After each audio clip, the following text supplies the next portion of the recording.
Hey guys, it's JW. Hope you're all doing well today. I'm ready to go to work, and I said, got about an extra 5 or 10 minutes here. I think I'll do a video first. I've been thinking of something since yesterday. I listen to, I think I said in my last video that I listen to a lot of motivational stuff now, especially with this wound healing thing and the pain situation I'm in. So that's my version of pain management, I guess. And so I started something that I used to do way back in the day called self-talk. And I used to have back then, I'm talking a long time ago, guys. I'm talking back in the early 80s, maybe even late 70s. I used to listen to a lot of cassette tapes. For some of you younger people, I'm sure you probably heard of them, but probably not real familiar with them. But anyway, you'd buy an album and they had 6 or 8 cassette tapes in it. And I bought one from a guy by the name, pretty sure his name was Shad, S-H-A-D, Hemsteller or Helmsteller. He's probably still around for all I know. But he was the guru, if you will, of self-talk back then. And, you would, let's say, one of the tapes you might want to put in is confidence. And so he'd say, he'd just keep repeating things like, I am so confident. I have an abundance of confidence. I am confident with everyone I meet, and they can see my confidence. And things like that. So I said,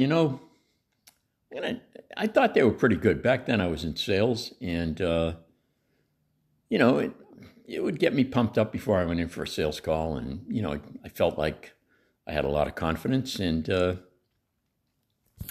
so I thought, you know what? I'm going to try it with my pain management. So I'll be starting that later today. And I'll be doing self-talk. And I'm just working on the script right now. It'll be something to the effect of, my wound is healing at a very rapid pace. Or it could be, my wound is getting smaller and smaller, and the people at the wound center are certainly going to be surprised at how good it's healing. You don't ever want to use something negative like, you don't want to say, my wound looks very bad, but I know it's going to heal. You don't mention my wound looks very bad. You say my wound is looking better and better every day. Or let's say you are a negotiator, or you're in sales, or even if you just walk into a place of business, you want to walk in and be confident that you're going to get the best price for an item, whether it's an automobile, whether you're buying furniture, or what else usually works well with negotiating. Could be, you're buying tires for your car, or never accept the first price. By that, I mean, you may end up paying the first price, but don't just accept it. I practice every time I go into a place of business. I don't care if I go into the corner store, 7-Eleven, the supermarket, wherever it happens to be, wherever I go. Bring my daughter's dog to the pet cutter there, the hair cutter for the pets, for her dog.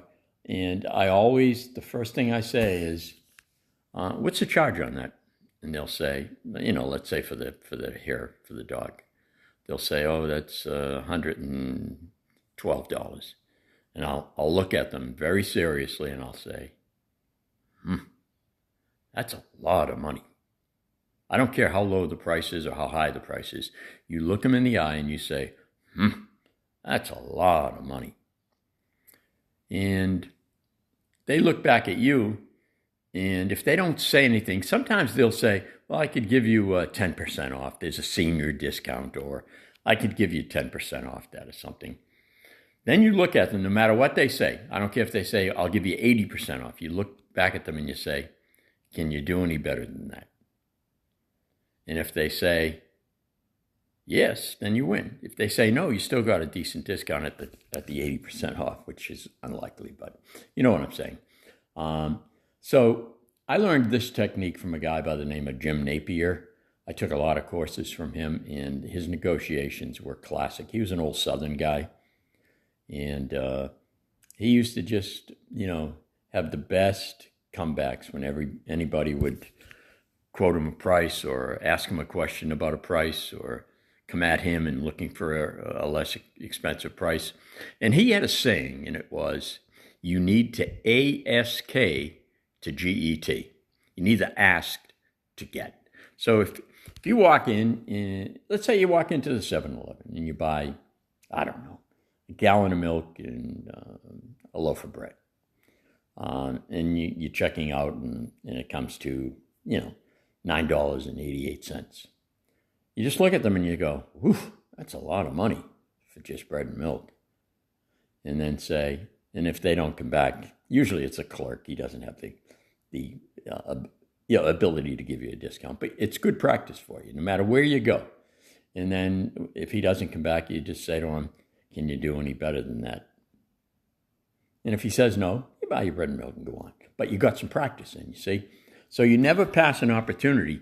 And what that does is that builds up your confidence. A lot of people are afraid to ask for a discount, even when they buy cars. My wife's like that. She just kind of accepts whatever offer they give her. So I had to start going with her when she bought cars because she was paying full price. So I'm thinking, she goes, it's a Honda. They don't take anything off. And I said, no, they'll take something off. I always get something off, but you have to get used to practicing. So no matter where you go, I don't care if you go to a penny candy store. I don't think they sell penny candy anymore, but you know what I mean. You need to practice everywhere you go with your negotiating. And it's good self-talk. It's like I said about the pain management thing. It's self-talk. Tell yourself, I'm a good negotiator. I negotiate well. And I just used it in a lot of different ways back when I had these cassette albums. And I used to play them in my car during work or on the drive in and back from work. And I'll tell you something. It works. It works up here. I don't know how much I've saved over the years, but it's substantial.